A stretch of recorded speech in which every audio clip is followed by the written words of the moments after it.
Hi, this is American Literature, and this will be a very brief introduction to the life of Phillis Wheatley, poet we're studying today. Here's my marker board for the day. Her birth date was 1753 or 54. We don't know for sure. We'll talk about that in a moment. She died 1784. The name she's known by is Phillis Wheatley. She was named after the slave ship which brought her to America. She was brought as a slave. She was purchased by Susanna and John Wheatley. She was freed after Susanna's death, sometime around in the very beginning of 1774. Okay, so that's Phillis Wheatley. Okay, Phillis Wheatley is the next poet we're going to study. She's considered an early American or early nationalist poet. She was a slave for well over 15 years of her life.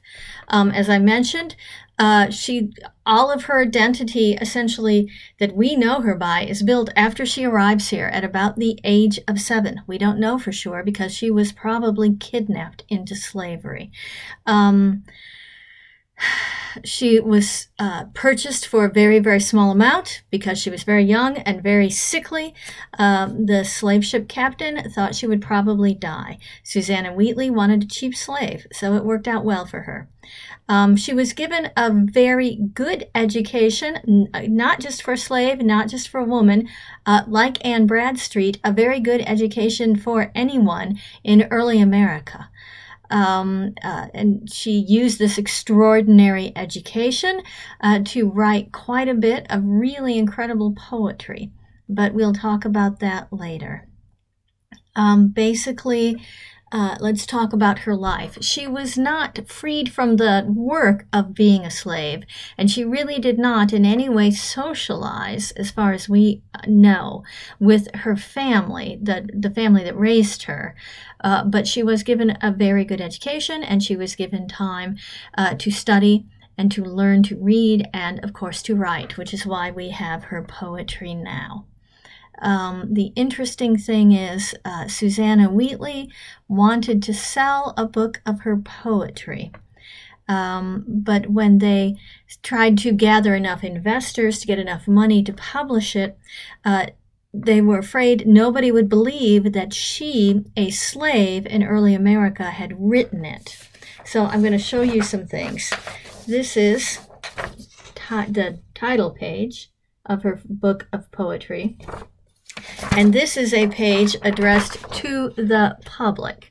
And essentially, a group of 19 if you count the leader, of very rich and powerful men at the time agreed to meet and to examine her. Think of an enormous final exam, and see if she had the knowledge and the intelligence and the understanding to write the poems it had been claimed that she had written. So she underwent a kind of public examination, and then they wrote this letter, which is published as the very first page of her book, which says,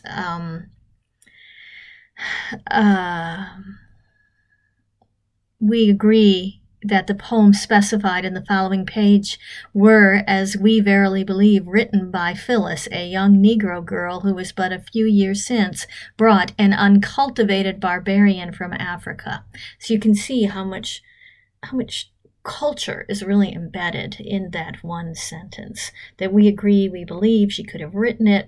She's very young. She appears to be smart and uneducated, but notice it says she was also brought only a few years ago as a barbarian from Africa. Okay? She traveled with the son of the family that owned her, the Wheatleys, to England and was introduced to some very well-known people at the time, including some very well-known British nobility who gave money to the very earliest American abolitionist groups. She also met Ben Franklin, not here in America, but while he was working and traveling in England. She later on, when she's back in America, meets President George Washington. We'll talk about that later. Um, she was freed, again, as I said earlier, after Susanna died, but that's really a very mixed blessing, as it was for many freed blacks and indeed many people of the time. After the Revolutionary War, the economy in America was just devastated. It was harsh for everybody, and it was really harsh for people of color who suffered discrimination, who would not be hired for certain kinds of work. She married and had 3 children, all of whom died in infancy, and she died in extreme poverty. And as the last people who visited her attested, she actually died also just in extremely degrading circumstances, in a very poor and dirty rental home, being very dirty and unwashed herself. Um, so she died quite young. I believe she's not quite 30 from what we know of her age. And so it's actually awfully tragic, and being freed wasn't the blessing for her you might think it would be. And this is actually true for many freed people of color in this time period. So that's her history. We'll talk about her poetry in the next video. Thank you.